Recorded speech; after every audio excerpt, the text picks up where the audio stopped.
notícia, onde quer que ela esteja. São agora 8 horas e 19 minutos. Você sabe que o Repórter Difusora traz temas para cá que normalmente não são colocados no dia a dia, normalmente nos programas normais de rádio.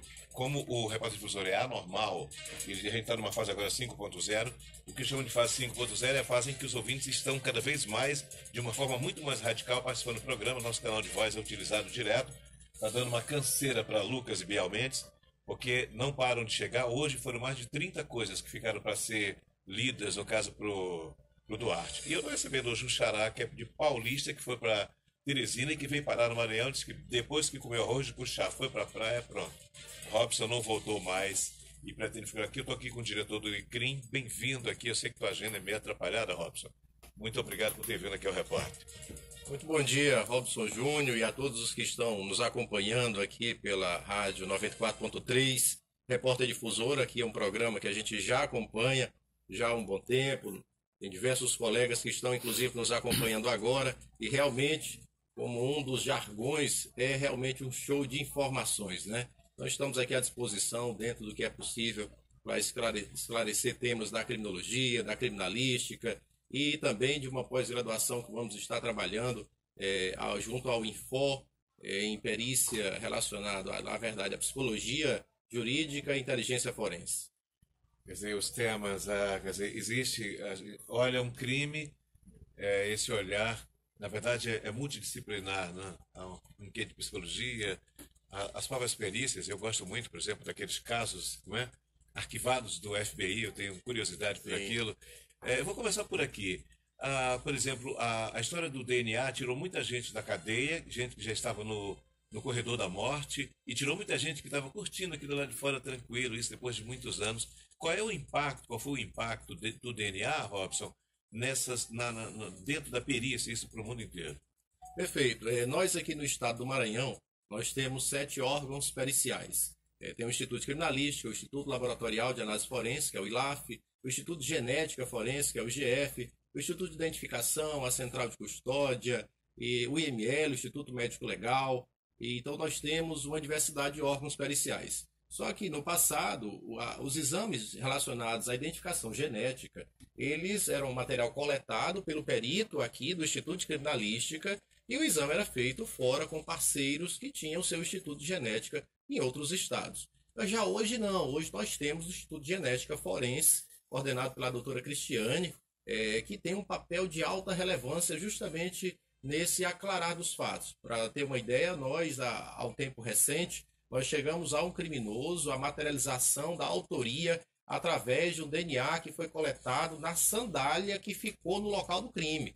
Então nós conseguimos hoje coletar DNA de contato, que é um DNA de alta dificuldade e complexidade para se fazer a maturação, o trabalho, bem como material biológico também. Então um trabalho realmente que traz um aclarar dos fatos muito grande. Então hoje nós trabalhamos com a identificação tanto papiloscópica, as famosas impressões digitais, quanto a identificação através de material biológico, genético, feito ao Instituto de Genética Forense. A gente vê casos, por exemplo, assim, o bandido tentou queimar as mãos da pessoa que foi assassinada. Qual é o objetivo dele? O que tem, qual a importância dessa, a papiloscopia, isso? É a identificação das digitais? Perfeito, perfeito. As nossas falanges, elas guardam uma característica única. Então, nas falanges distais, mediais, proximais, dos pterodáctilos, ou seja, dos dedos, elas são características que o diferenciam. Então, o Robson Júnior,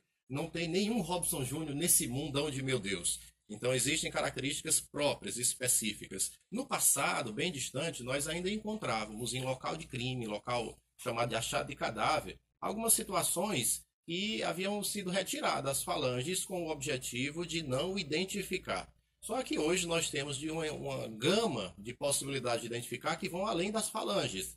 Então nós conseguimos identificar também por outros meios, na palma, em outras partes do corpo, um trabalho genético, como a gente acabou de falar. Então, de uma certa maneira ou de outra, nós vamos atrás até identificar. Interessante que há uma diferença entre identificação e reconhecimento. A identificação é um elemento científico. Então, nós dizemos que aqui é fulano, porque há uma metodologia científica por trás. É diferente do reconhecimento, é aquilo, eu encontrei uma pessoa, vi de longe, olha, é fulano, na verdade era só parecido, ou tinha características externas. Então nós trabalhamos não com reconhecimento, mas com a identificação, que é um elemento científico, tem a metodologia própria. Agora, por exemplo, lá em Brumadinho, a genética foi fundamental no processo, porque as pessoas não estavam, algumas delas, os corpos estavam desintegrados. Muitos ficaram ainda, estão soterrados lá em Brumadinho. Perfeito, perfeito. O processo de identificação lá foi fantástico em relação aos trabalhos desenvolvidos, né? Até para trazer uma paz interior para a família, aqueles que foram já até o momento identificados.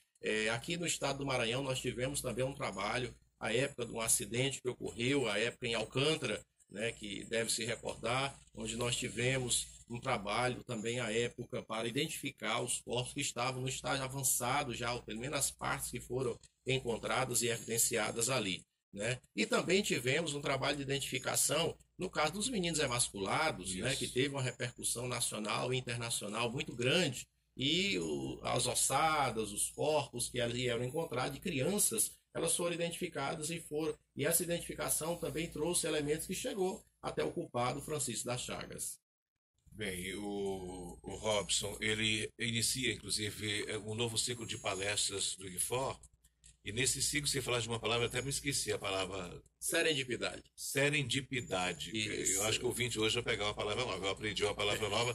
Dizem os compêndios de oratória que nós deveríamos aprender uma palavra por dia, pelo menos. Aprendi a minha nova, serendipidade. O que é isso? Que história é essa? Nós vamos estar com uma palestra no congresso que vai ser realizado pelo Infor em outubro, não é isso? E nós vamos estar com a abertura em relação à serendipidade e o exame de corpo de delito realizado pelo perito oficial. O que é a serendipidade? A serendipidade, uma teoria americana, que é usada assim no Brasil, é usada aqui no estado do Maranhão, e nós temos um recorte específico para trabalhar ela com a perícia oficial. A serendipidade, ela é o encontro fortuito de provas. Então, a investigação está se amoldando para um caso, por exemplo, relacionado a homicídio.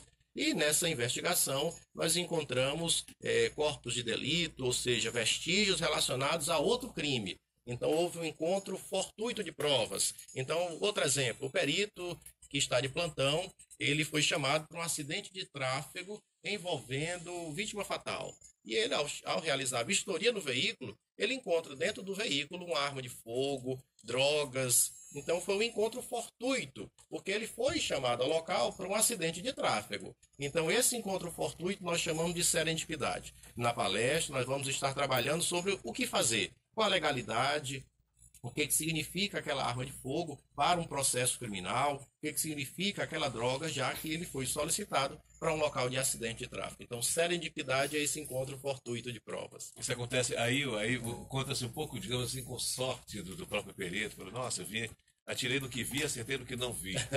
E acaba se chegando fortuitamente a uma prova que às vezes é um caso que está escondido, guardado há um tempo. Positivo. E acaba aparecendo. Questão, às vezes, um pouco de sorte.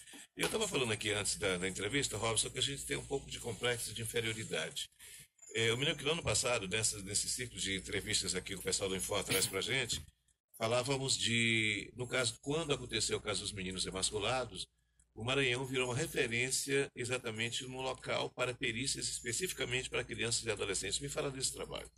Nós tivemos a seguinte situação. No passado, a perícia era chamada para casos de achado de cadáver e quando chegava lá encontrava criança. Até então não se tinha uma ligação. Isso acontecia não só no Maranhão, como em outros estados. Até que um perito do estado do Maranhão, à frente do trabalho pericial, na época, Dr. Wilton, que se encontra conosco ainda no Instituto de Criminalística, em ativa, na externa, ele resolveu, naquela época, há muitos anos atrás, fazer um trabalho de topografia, de localização geográfica, GPS. E quando foi plotado todos aqueles locais de achado de cadáver com aquelas características, chegou a um modus operandi e a uma questão temporal, ou seja, uma relação de vínculo entre esses achados de cadáver que envolvia crianças que eram emasculadas. Emascular é porque era retirado o órgão sexual, né, era retirado pelo criminoso. E depois desse trabalho pericial, se chegou no Francisco das Chagas. Isso teve uma repercussão nacional e internacional muito grande, que gerou uma sanção ao Brasil. A OEA, que é a Organização dos Estados Americanos, que é a organização regional mais antiga que tem na ONU, houve a partir daí um TAC, um termo de ajustamento de conduta com o Brasil. E desse TAC gerou indenização para as famílias, a criação de uma delegacia especializada, a necessidade cogente, obrigatória, de que as academias de polícia tivessem a disciplina relacionada a direitos da infância e adolescente para os seus policiais, e também, dentre todas essas obrigatoriedades, a criação de um órgão pericial específico para criança e adolescente. Um projeto que já vinha sendo trabalhado. E naquela época, em 2004, foi criado o Centro de Perícias Oficiais, que um ano e meio depois virou o nome de Centro de Perícia Técnica para Criança e Adolescente. Traduzindo, para quem está nos acompanhando, o Estado do Maranhão, ele tem um órgão pericial específico para crianças e adolescentes vítimas de violência e maus tratos, que fica ali em frente à Praça Maria Aragão, do lado da DPCA, CPTCA, Centro de Perícias Técnicas da Criança e Adolescente. O interessante, Robson, é que no Brasil, nós até então só temos isso no estado do Maranhão. O estado do Maranhão é uma referência para esse tipo de atendimento. E aí nós já estamos importando, na verdade, exportando esse CPTCA, a ideia dele, para outros estados, servindo como referência para o Amapá, servindo como referência para outros estados que já vieram pessoas de fora, desembargadores, já veio psicólogos, conhecer como que funciona para levar essa ideia para lá. É muito interessante isso e a importância disso é que, por vezes, pode acontecer, naquela criança ou adolescente, ao ser violentada na sua integridade, violentada sexualmente, pode não ter, por exemplo, uma penetração, pode não ter um vestígio material. Então, se fizer um exame médico, não vai dar nada. Mas o exame psicológico, o exame social que é feito no CPTCA, ele vai sim indicar a verdade dos fatos. Então, ele vai mostrar se aquilo é uma fantasia, se aquilo é uma ilusão, se ali é uma memória forjada, se é uma memória plantada, se é verdade, a autoria. Então, são vários atendimentos que são feitos com essa criança, atendimentos periciais, e ao final é um laudo que é encaminhado para o inquérito policial, para o promotor e para o judiciário. Você está falando de uma coisa, e eu me lembrei agora muito bem, há um caso emblemático em São Paulo, de um casal que é dono de uma escola em São Paulo, de 6 até. Eu me lembro, o Boris, inclusive, até hoje tem processos contra ele, porque ele disse textualmente que eles estavam abusando das crianças, e falava agora de se a história é real. E aí a importância, eu queria que você colocasse na pauta, que quando se fala de perícia, a impressão que se dá é apenas de uma coisa física. E você está falando qual é, então, a importância da psicologia forense nesses casos. Porque você citou aí 5 casos assim, se é real, se não é, se é forjado, se não é, e se é implantado, enfim.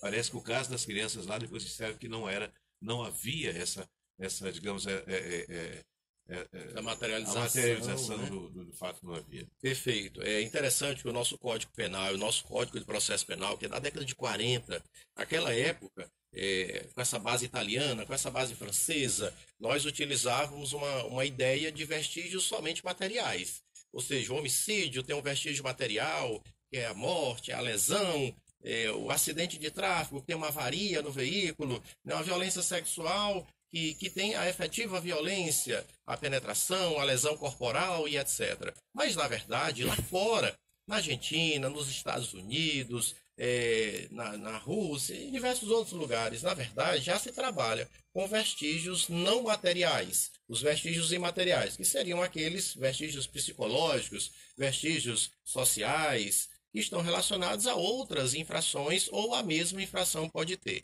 Traduzindo, no estado do Maranhão hoje, nós trabalhamos tanto com os vestígios materiais quanto com os vestígios psicológicos. Num caso real, por exemplo, no caso real, pode acontecer de uma criança, como nós estamos falando no CPTCA também, que tem uma importância altíssima, pode acontecer situações como uma determinada pessoa começa a repetir motivos N quaisquer, não sei, pode ser uma discussão relacionada à separação do casal e etc., e um dos entes queridos, a mãe ou a tia, quem quer que seja, diz: seu pai está fazendo isso contigo, seu pai está fazendo isso contigo, seu pai está fazendo isso contigo. A repetição, ela pode, na mente daquele sem informação, de tanto repetir, daqui a pouco ele chega na frente da autoridade policial dizendo: papai fez isso comigo, titio fez isso comigo, fulano fez isso comigo. Então, olha a problemática, o que a autoridade competente vai fazer com essa situação. Então, a fim de não ter injustiças, no estado do Maranhão, o que que faz? Essa criança é encaminhada para o CPTCA e lá no CPTCA é feito um trabalho de vários atendimentos sobre o vestígio psicológico.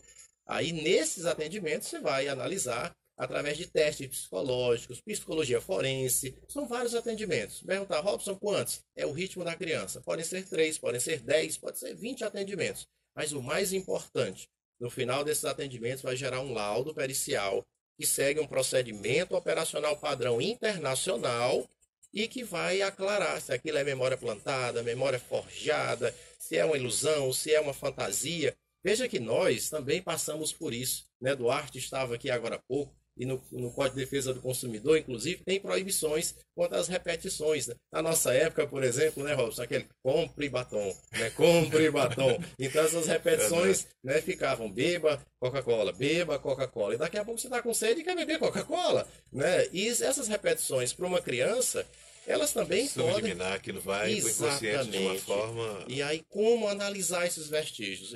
Essa é a coisa fantástica do CPTCA, que ele trabalha com os vestígios materiais, porque tem médico legista lá dentro, mas também com os vestígios psicológicos e sociais, porque tem peritos criminais na área de psicologia e na área de serviço social. Estou conversando com o Robson Mourão, que é diretor do ICRIM, que tem uma formação muito ampla da área.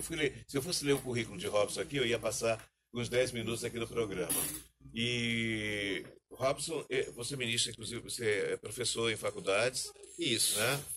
Eu sei que você tem muitos lugares por aí. O Info está trazendo você para esse ciclo. E eu estou com o tempo agora já estourado, mas eu quero fazer uma pergunta que é sobre um fato que ganhou grande repercussão local, que foi o caso da garota, da jovem, que o cunhado subiu. Eu não lembro agora nem o nome dos dois, mas eu não interessa o nome. O fato, os meninos ficaram embaixo, alguma coisa, na piscina, no condomínio, ele subiu e, no caso, ele está preso, né? Saber como é que foi isso, porque ali misturava um pouco da materialização do processo de tentativa de estupro, e depois a morte da jovem, né? Da jovem, que houve uma grande repercussão, ela era exatamente uma parenta do ex-presidente e ex-senador José Sarney. Como é que foi tratado esse caso? Você acompanhou esse caso?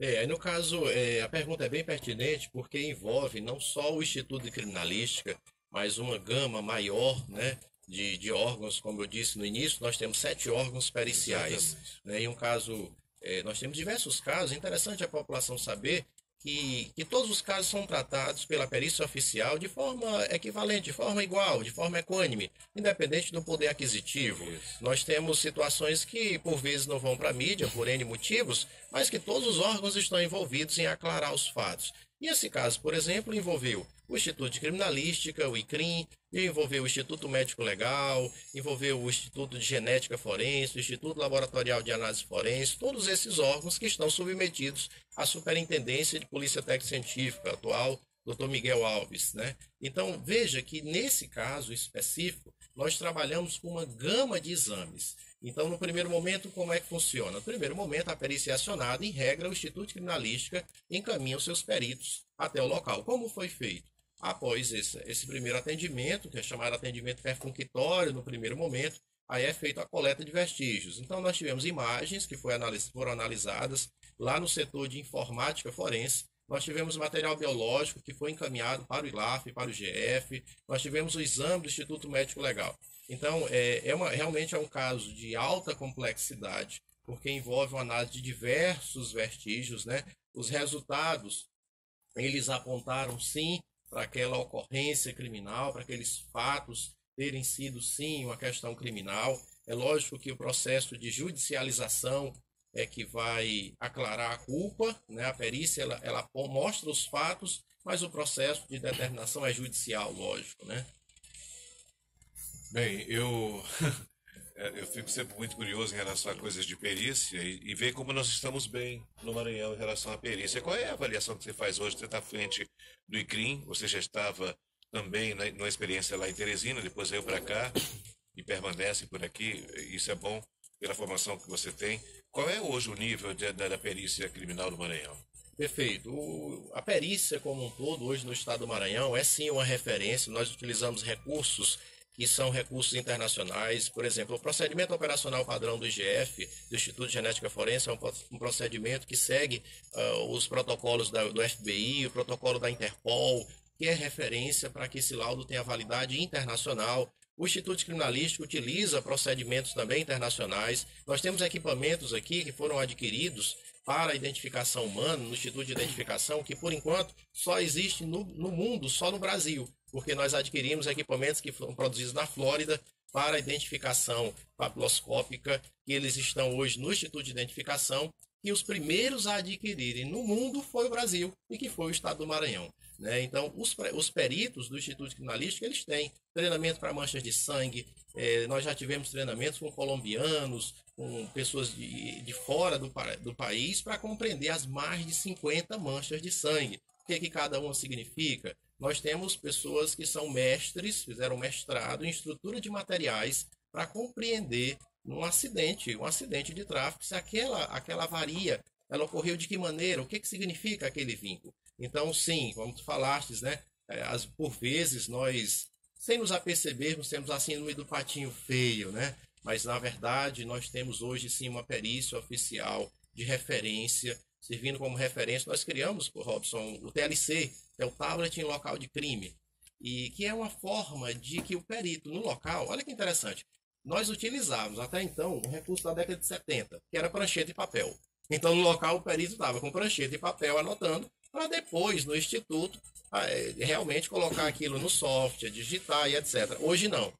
O perito do Instituto de Criminalística, ele está no local preenchendo tudo digitalmente, já fazendo análise, que inclusive ele pode estar falando e aquilo vai para o texto, vai virando texto, e quando ele chega no instituto, tudo aquilo já está no laudo condicionado. Ele vai voltar-se para analisar as considerações do que significam aqueles vestígios. Então, efetivamente, hoje nós temos uma perícia que, lógico, sempre faz parte da natureza humana, nós queremos mais, nós queremos avançar mais, queremos mais recursos, sempre mais e mais, porque isso é inerente à natureza humana. Mas realmente tem uma referência para que a sociedade possa ter a ciência de que aquele atendimento para a parte que tem o maior poder aquisitivo é o mesmo para aquele que tem o menor poder aquisitivo e assim sucessivamente. Robson, muito grato por tirar um pouco do teu tempo para vir aqui, para que as pessoas até observem. Eu me debato muito sobre isso. Gosto muito da minha terra, sei que tem muitas dificuldades aqui. Você veio lá de São Paulo, mas abraçou São Luís hoje aqui, eu sei disso. Mas a gente tem essa coisa de se automutilar. Sim. Eu não gosto disso. Eu acho que existem coisas que têm que ser resolvidas, mas existem coisas que a gente não sabe. Exato. Quando o Marcos me falou, Marcos do Infor, me disse que tu poderias vir aqui, eu falei, vamos levar o Robson até para desmistificar coisas e, sabe, colocar na pauta que nós temos coisas de excelência aqui. Quer dizer, tem coisas que só nós utilizamos no Brasil. Muito obrigado mais uma vez pela tua presença aqui no Repórter Difusor. Eu que agradeço, Robson Júnior, bem como a toda a sua equipe aqui, que está diariamente, todos os dias. A sexta-feira, inclusive, eu gosto muito da parte histórica, né? Muito bacana, muito legal. E aí agradecer também ao pessoal do Infor, a qual estaremos já nesse final de semana, sexta-noite, sábado e domingo. Sim, você tem palestra esse fim de semana. Exato, nós vamos estar trabalhando com criminologia nesse final de semana, com o pessoal da pós-graduação em Psicologia Jurídica e Inteligência Forense. Criminologia, que é um estudo fantástico sobre o crime, o criminoso, a vítima e o controle social. Uma visão muito bacana para o pessoal da pós-graduação do Infor nesse final de semana. Sorte deles, né? Estão lá. Nem adianta você agora querer se interessar, porque não tem condição. Pode ser? Pode. Então escuta. Então o teu telefone... Marcos, fala rapidamente o telefone. Oi, Robson, estou aqui só... Esse aqui é o Marcos Infor acompanhando, mas quer dizer que ainda tem vagas para quem quiser. Lógico que tem espaço limitado. A nossa turma de Psicologia Jurídica está no segundo módulo. Ainda dá tempo do aluno que está em formação, terminando a graduação ou já é graduado, tem condição ainda de entrar nessa turma. Sexta-feira, amanhã no caso, é o segundo módulo com o Robson Mourão, falando sobre criminologia dentro da psicologia jurídica. Quem quiser participar apenas como ouvinte, a gente ainda tem vaga. E quem quiser se matricular na pós e seguir em frente o Robson Mourão é uma das pérolas dessa pós-graduação. A gente tem o Frederico Mamed, que também é local, muita gente boa local, fazendo aula pelo IFOR. Então, o que a gente está trazendo? Esse viés da psicologia dentro da perícia. No contato agora, pessoal. 98848-3170 ou 98154-1094. Obrigado, Marcos. Sou do Infor. Mais uma vez, Robson. Xará, muito obrigado por ter vindo aqui. Vamos ao intervalo comercial e logo depois tem o Alberto Melo trazendo